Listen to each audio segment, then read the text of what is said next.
지난 주일 우리가 예배 후에 말씀에 이제 밑줄 주는 그 작업을 하면서 이런저런 얘기를 하다가 영화, 믿음의 승부라고 하는 영화에 대해서 잠깐 또 이야기를 나누었습니다. 그렇게 이제 또 뭐 그렇게 나누고 나서 주중에, 지난 주중에 이제 또 일을 하는데 열심히 이제 포장 일을 하면서 갑자기 이제 또 그 영화 나눴던 내용이 생각이 나는 거예요. 어떻게 그럴 수 있었을까? 어떻게 그럴 수 있을까? 그 영화가 제가 알기로는 실화를 바탕으로 해서 어떤 교회에서 제작비를 대고 다 아마추어 아마 그 배우들일 거예요. 배우인지 아니면 진짜로 그 교회에 소속된 사람들인지는 정확히 모르지만 어쨌든 정말로 그 영화에 나오는 사람들 얼굴 보면 어때요? 다 선하게 생겼어요. 신기하게. 그렇죠? 어쨌든 어떻게 그렇게 캐스팅을 잘했는지 모르겠지만 어쨌든 실화를 바탕으로 해서 교회에서 제작비를 대고 헌금으로 해서 이제 실화를 바탕으로 한 영화라고 해서 더 와닿는지도 모르겠어요. 정말로 그 믿음을 가진 사람들이 어떻게 사는지를 보여주는 그런 모습이니까. 그리고 그 영화에서 어쨌든 주인공으로 나오는 그 미식축구 그 감독 부부, 그 사람들이 고백한 것처럼 어느 날 그 정말 우겨쌈을 당하면서 정말 그 절벽 끝까지 내몰리는 그 시점에 그 감독이 어떻게 해요? 밤새도록 기도하면서 말씀을 읽습니다.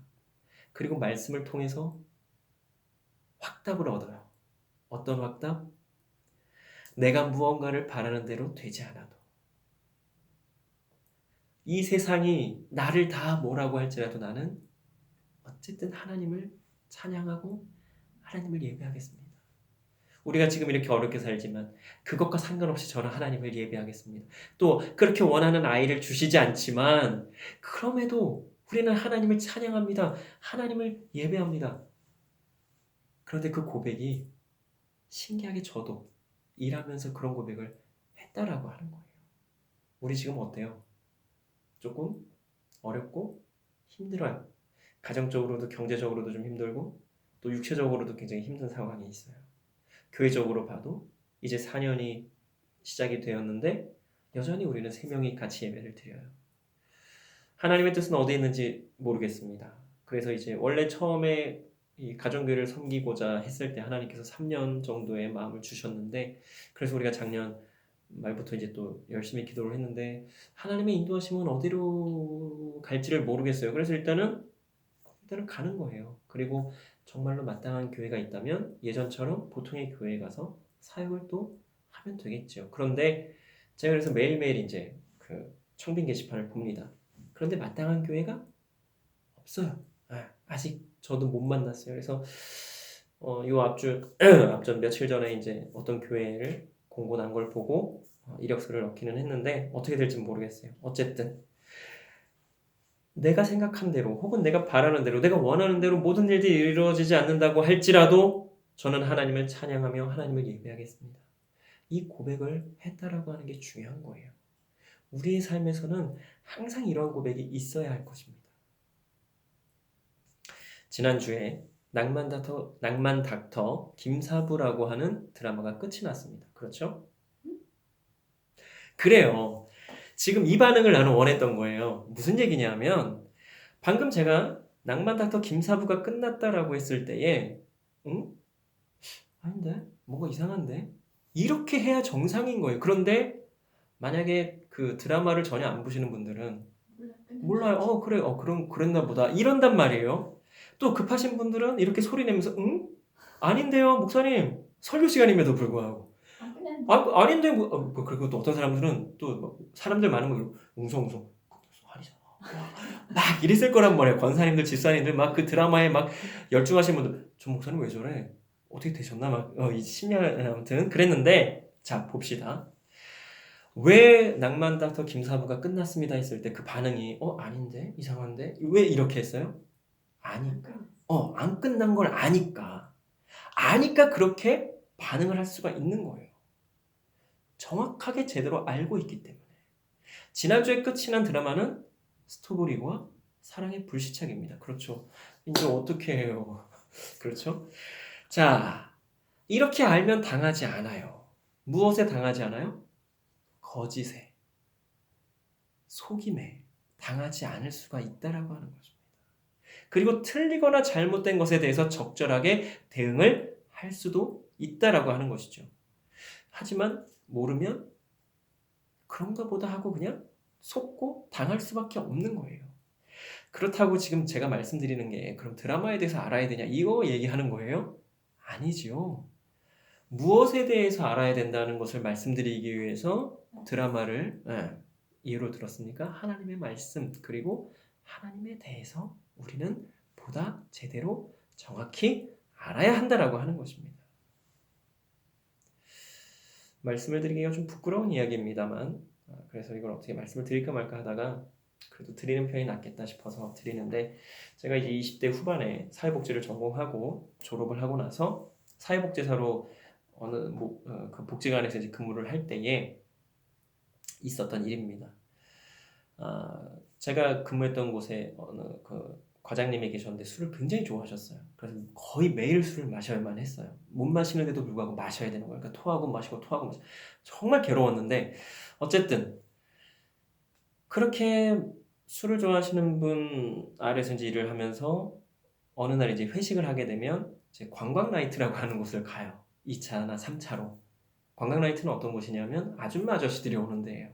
클럽이나 그 예전에 나이트 클럽은 이렇게 젊은 사람들이 온다고 하면 관광 나이트는 좀 40 그때로 따지면 40대 전후반 아무튼 나이가 좀 많은 분들이었어요. 제 기억에는 저는 그때 20대 후반이었기 때문에 저보다 나이 많으면 다 나이가 많은 거라고 생각을 했는데 어쨌든 아줌마 아저씨들이 오는 그런 곳인데 그분이 이제 제가 조금 그때는 20대 후반에는 조금 생긴 게 반반했으니까 이제 보내는 거예요.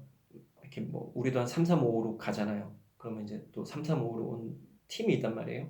그러면 가서 어떻게 합석을 할 수 있도록 자리를 마련해봐 이제 보내요. 그럼 제가 이제 가요. 그래서 이제 뭐 저희 직장 상사님이 좀 누님들을 이렇게 한 것 같은데 좀 한 번만 제발 한 번만 좀 봐주세요 하고 이제 억지로 막 이렇게 만남을 주선을 해 드린단 말이죠. 그런데 어느 날은 그 중에 어떤 누님이 제가 마음에 들었나 봐요. 야 저기 저 사람은 됐고 너나 같이 놀자 막 이러는 거예요. 그래서 이제 이러지 마시고 뭐 어쩌고저쩌고 하다가 이제 그 테이블에 끌려갔어요 제가. 그랬는데 그분의 전화가 이제 그 핸드폰이 오는 거예요 전화가. 그래서 이제 어떤 누군가 하고 이제 들어보니까 목소리가 정말 크면서 또 울면서 막 얘기하는 딸내미, 어린 딸내미, 어린 아이가 엄마 어디야? 왜 안 와? 그러면서 막 엉엉 우는 거예요. 거기 또 오빠도 있었나 봐. 조금 나이가 한두 살 많은. 그러니까 그 남매가 엄마 어디냐 뭐 밤이 늦었으니까 그때 11시 12시 다 됐으니까 왜 안 와? 빨리 와 막 울면서 엉엉 울면서 이게 수화기 너머로 그 시끄러운 음악이 들리는데도 불구하고 그 소리가 막 들리는 거예요. 그래서 이제 통화가 끝나고 제가 이제 그분한테 그랬어요. 안 그래도 되고 그냥 재밌게 노세하고 돌아오면 되는데 이상하게 그분한테 꼭 그 말을 해줘야겠다라는 생각이 마음이 들면서 혹시 누구 전화했냐 했더니 아이 뭐 신경 쓸 거 없다고 그러는 거예요. 그래서 제가 들어보니까 엄마 어쩌고저쩌고 하는 것 같던데 혹시 자녀 아니냐 했더니 그렇다고. 저는 그때 결혼 안 할 총각이었지만 어쨌든 엄마를 애타게 찾는 것 같은데 들어가 보셔야 되지 않겠냐. 그랬더니 이분이 막 좀 화를 내면서 우리 남편도 출장 가면 여자들 꼬시고 뭐 어쩌고 놀고 그럴 텐데 왜 나는 남편 출장 가서 그러고 있을 텐데 나는 왜 그러면 안 되냐 막 이제 열변을 토하시는 거예요. 그래서 내가 다른 건 모르겠는데 아빠가 그런다고 엄마까지 그러면 어떻게 하겠냐. 또 아이들이 지금 엄마를 애타게 찾고 있지 않느냐. 그러니까 엄마가 좀 아이들 옆에 있어줘야 되지 않겠냐. 아빠는 뭐 그렇다 쳐도 엄마마저 그러면 되시겠냐. 이제 막 말도 안 되는 소리를 한 거죠 나이트에 가서. 그랬더니 이분이 갑자기 그 얘기를 듣더니 갑자기 눈물을 뚝뚝 흘리면서 우는 거예요. 저도 당황했지만 옆에 있던 그 친구분들은 더 당황해서 너 도대체 내 친구한테 뭐라 그랬는데 내 친구 울어 막 이렇게 막 뭐라고 하는 거죠. 그래서 제가 저 특별히 뭐 말씀드린 건 없다고 그랬더니 이제 그 누님들이 빨리 또 꺼지라고 가라고 막 그랬더니 또 그 말씀드렸던 그분도 너 뭔데 나한테 그러냐고 막 가라고 왜 나한테 그러냐고 왜 나한테만 왜 나만 그래야 되냐고 막 그러면서 너 재수 없다고 막 가라고 그런 일이 있었는데 왜 이런 말씀을 드리냐 하면 그리스도인들도 다르지 않다라고 하는 것입니다. 왜 나만 그래야 되냐? 왜 나만 그렇게 손해보는 삶을 살아야 됩니까? 왜 나만 그렇게 남들처럼 멋진 삶을 살면 안 되고, 왜 나는 남들처럼 그렇게 하고 싶은 대로 살면 안 되고, 왜 나는 맨날 하나님이 원하시는 대로 살려고 노력해야 되고, 하나님의 뜻이 무엇인지를 먼저 헤아려야 되고, 내 유익과 만족보다는 왜 하나님의 영광을 위해서 살아야 됩니까? 이렇게 생각하는 그리스도인들이 적지 않다라고 하는 거예요. 똑같은 그리스도임에도 쟤는 지 멋대로 살면서도 멀쩡히 잘 사는데 왜 나는 그러면 안 되냐고요. 자꾸 그러는 사람들이 많다라고 하는 거예요. 그런데 중요한 게 뭐예요? 하나님이 그 각자에게 주신 삶이 있잖아요. 각자에게 바라시고 원하시는 그 뜻이 있으시잖아요. 다 다르잖아요. 목회자들의 어떤 분들은 로망은 아마 그걸 거예요. 대형교회 담임이나 부목사 혹은 일반 성도님들은 또 장로나 권사, 안수집사가 되는 게 로망인 분들도 계실 거예요. 큰 교회 내가 이름 좀 드러내고 막. 그런데 모두가 다 그렇게 꿈꾼다고 생각해봐요. 왜 나는 안 되고 저 사람만 되냐고. 그거 아니잖아요. 하나님이 원하시는 게 뭐예요? 이 세상에 우리가 길거리 다녀보지만 이렇게 깨끗할 수 있는 이유가 뭐예요? 청소하시는 청소부가 있으시니까 고되게 새벽 3시, 4시에 음식물 쓰레기 가져가고 이렇게 쌓여있는 재활용 쓰레기와 그 종량제 봉투에 있는 거 가져가요. 그 새벽에 잠도 제대로 못 자면서. 그런 분들이 계시니까 우리가 깨끗한 삶을 사는 거예요. 누가 그렇게 고된 일 하고 싶어요? 아무도 그런 삶을 살고 싶은 사람은 없습니다. 그러나 만약에 하나님께서 나에게 원하신다면 고되고 힘든 삶이지만 내 욕심과 내 유익과 만족을 일단 내려놓고 하나님 원하시는 대로 한번 살아봐야지요. 내가 진정한 그리스도인이라고 한다면 그렇게 살아야 되는 겁니다. 그런데 또 중요한 게 있어요. 그러면 좋아요. 그렇게 살게요. 근데 그러면 뭔가 달라지는 게 있어야죠. 근데 크게 달라지는 건 없어 보여요. 그렇죠? 그럼에도 우리가 왜 이렇게 살아야 됩니까? 왜? 왜? 특별한 다른 이유 없습니다. 달라야 하기 때문이에요. 그것이 하나님께서 우리에게 혹은 나에게 원하시는 구별됨, 거룩함이기 때문에 그렇습니다. 정말로 때로는 답답하죠. 억울하기도 많이 억울해요. 저만큼 억울한 사람이 있을까요? 없을 겁니다. 때로는 다 포기하고 싶기도 해요. 내가 이렇게 한다고 뭐가 달라지는 게 있을까? 있나? 보이지 않아요.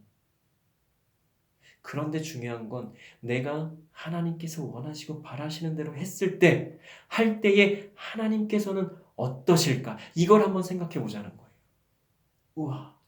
우와, 하나님께서 이러실 것 같아요. 오, 내 아들이, 내 딸이 내가 원하는 대로, 내가 말한 대로, 내가 얘기한 대로 하고 있어. 우리의 그 행함을 보시면서 하나님께서 매우 기뻐하시고 즐거워하실 겁니다. 또 잘은 모르겠지만 하나님이 덩실덩실 춤을 추실 수도 있어요. 너무 기쁘셔서. 그렇게 하는 것이 바로 우리가 하나님께 영광이 되고 기쁨이 되는 삶을 사는 것입니다. 하나님께서 말씀하시고 바라시고 원하시는 대로 사는 삶.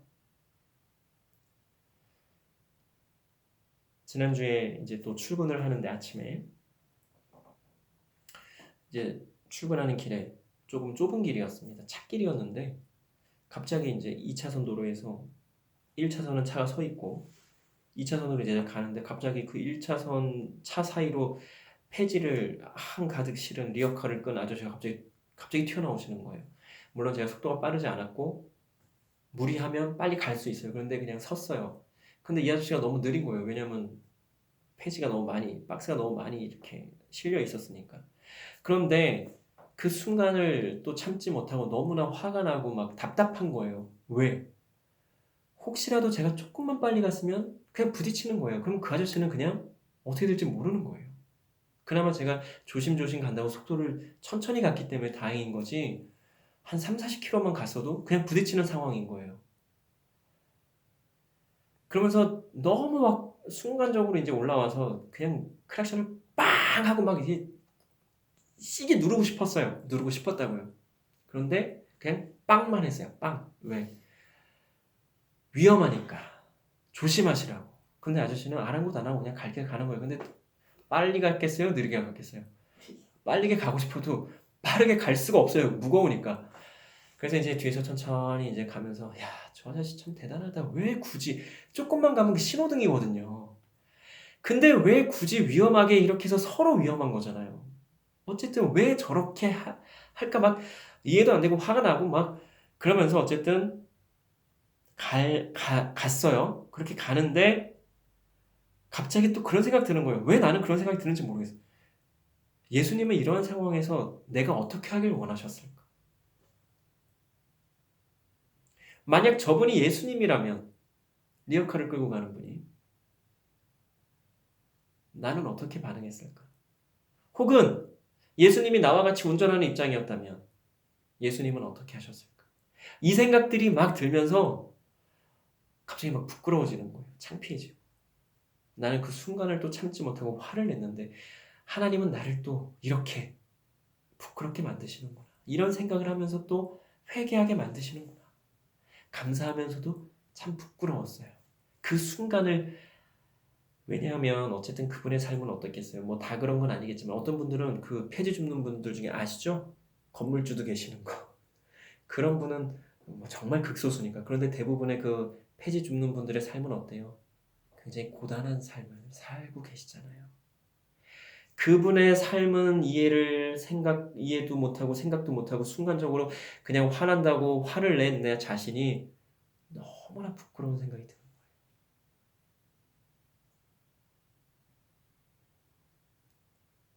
물론 우리가 이 세상을 살면서 뭐 그렇게 힘든 분들, 아픔이 있는 분들 다 알지도 못하고 다 책임을 질 수도 없는 상황입니다. 그러나 다만 내가 순간순간 만나게 되거나 혹은 주기적으로 혹은 정기적으로 만나고 보게 되는 사람에 대해서만큼은 그런 분들에 대해서만큼은 우리가 한번 생각을 해보자고 하는 것입니다.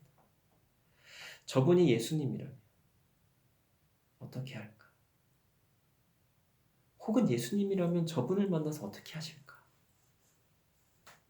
또 예수님은 내가 저분에게 어떻게 하기를 원하실까?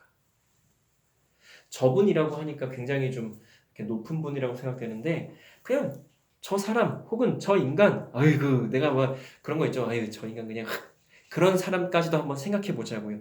예수님께서 어떻게 하실까? 예수님은 내가 어떻게 하기를 원하실까? 사실 우리 하나님께서 우리에게 원하시는 것은 그렇게 크고 대단한 것이 아닐 겁니다. 그러나 우리는 그렇게 하려면 대단히 크고 어마어마한 것들을 내려놓아야 된다는 생각을 하는 것 같아요. 사실은 그렇지 않은데도 말이죠. 우리는 아마도 우리가 무언가를 내려놓는다는 것을 매우 크게 생각하고 있기 때문에 그런 것 같아요. 내가 원하는 것을 내려놓는다는 게 엄청나게 큰 일이라고 생각을 하는 것 같단 말이죠. 우리가 그 재물이 많은 부자 청년들처럼 지난주에도 얘기했지만 우리가 이렇게 재물이 많아요? 예수님께서 우리한테 뭐 그러면 우리 좋아요. 우리는 얼마 가진 게 없지만 그나마도 예수님께서 야 그거 다 팔아서 가난한 사람들한테 나눠주고 너는 그냥 나를 따라와 한다면 예수님께서 그렇게 하신다면 우리 할 수 있어요 없어요? 네? 할 수 있어요? 저는 사실 솔직히 조금 예수님 그럼 우리 집 다 팔고 그거 얼마 안 되는 돈이지만 그거 다 가난한 사람 나눠주고 예수님 따르면 우리는 어떻게 먹고 살아요? 나는 그거부터 물어볼 것 같은데 예수님 따를게요. 근데 우리가 오늘 어디서 살? 우리는 어디서 자고 어디서 먹고 살고 그래요? 나는 물어볼 것 같아요. 솔직히는 안 그런다는 게 아니라 현실적인 생각이 든다라는 거죠. 그것만큼 어려운 게 없어요. 모든 걸 다 내려놓으라는 거. 근데 우리 하나님께서 우리에게 지금 원하시는 건 그렇게 다 내려놓으라는 게 아니에요. 그냥 내가 가지고 있는 그 마음, 욕심, 내 유익을 추구하는 그 어떤 것들, 그런 걸 좀 내려놓으라고 말씀하시는데 우리는 그게 너무 크게 다가오는 거란 말이죠.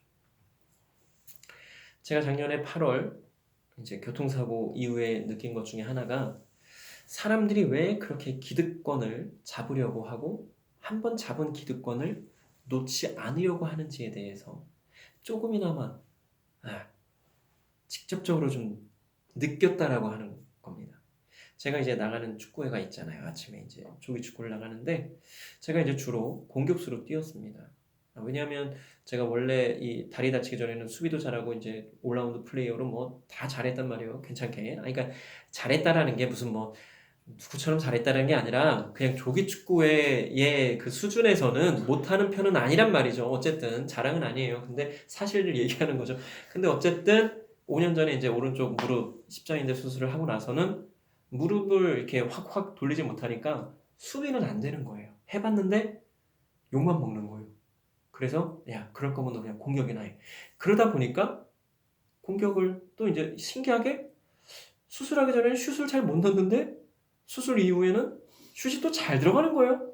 그러니까 이제 야 너 그냥 공격만 해. 혹은 내가 좀 미안하면 한 2번, 3번 공격했으면 한 번은 골키퍼를 보고 뭐 이런 식으로 이제 했단 말이죠.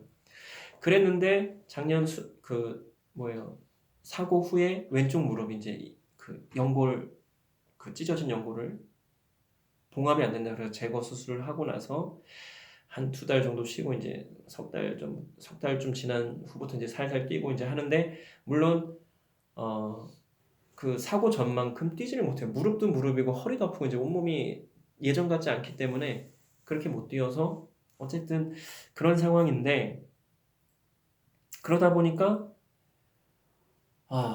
좀 이제 스스로가 어려운 거죠. 힘든 거예요. 예전처럼 뭐 이렇게 치고 나가거나 뭐 이렇게 확확 안 돼요. 그나마 했던 것도. 그랬더니 이제 분위기가 좀 이상한 거예요. 예전에는 다 재영이한테 줘 해가지고 다 끝났는데 예전 같으면 이제는 그런 말들이 사라지고 이제는 이게 좀 세대 교체도 아닌 세대 교체처럼 근데 그렇다고 그러면은 좀 뛰어난 사람이 나타나야 되는데 또 그렇지도 않아.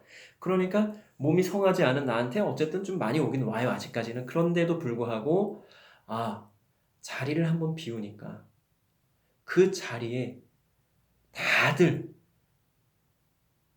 자기가 서려고 미안한 얘기지만 능력도 잘 안 되는 사람들이 어쨌든 하겠다고 막 그렇게 막 달려드는 걸 보면서 이래서 한번 그 잡은 자리, 한번 잡은 권력 이런 걸 사람들이 그렇게 안 내려놓으려고 하는구나.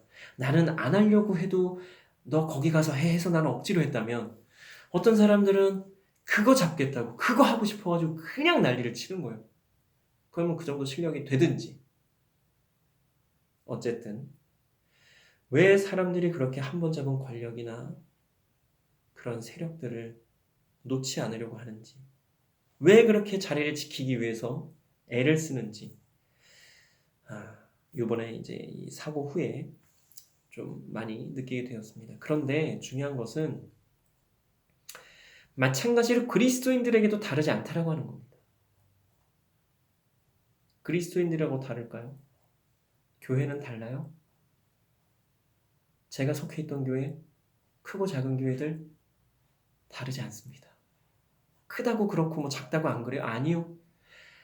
크면 큰 대로 작으면 작은 대로 그렇게 그냥 또 교회 위에 있는 노회 안에서도 어때요? 엄청나잖아요. 제가 속해 있는 노예만 해도 어때요? 아이고 그런가 하면 그 노예를 또 총괄하는 총회는 어때요? 총회 안에서도 엄청난 권력 싸움, 정치적인 그런 일들이 너무나 슬프고 안타깝고 부끄럽지만 실제적으로 계속해서 일어나고 있습니다. 중요한 것은 그런 우리의 모습을 보시는 하나님의 마음은 과연 어떨까 하는 것입니다. 하나님의 마음을 즐겁게 해드리고 있습니까? 아니면 나 즐겁자고 하나님은 뒷전입니까? 내가 목회자이고 직분자이고 평신도이고를 떠나서 내가 그리스도인이라고 한다면 우리는 늘 생각해야 할 것입니다. 사도 바울이 고백한 것처럼 나 자신을 매일 죽이고 있는지 나의 유익을 위해 다른 누군가를 속이고 있지는 않은지 혹은 뭘 잘 몰라서 속고 있지는 않은지 혹은 알면서도 좋은 게 좋은 거라고 그냥 넘어가고 있지는 않은지 한번 깊이 한번 생각해 보면 좋겠습니다. 그리고 영적으로 민감하게 깨어 있어야 할 것입니다. 기도 드리시겠습니다. 사랑과 은혜의 하나님, 참으로 감사합니다. 오늘의 귀한 말씀을 통해서 또한 그리스도인이라고 하는 내가 어떻게 살아야 하는지 생각하게 하여 주시고 깨닫게 하여 주시니 참으로 감사를 드립니다. 하나님, 우리는 너무나 연약하고 너무나 부족합니다. 그러나 그것을 핑계하는 삶이 아니라 어쨌든 타협하지 않으려 발버둥치며 몸부림치는 우리가 되게 하여 주시옵소서. 하나님 원하시는 대로 더욱더 살아가고자 한 걸음 한 걸음 더 내딛는 우리가 되게 하여 주시고, 하나님 원치 않으시는 것들은 생각도 말게 하여 주시고, 아예 발을 담지 말게 하여 주시옵소서.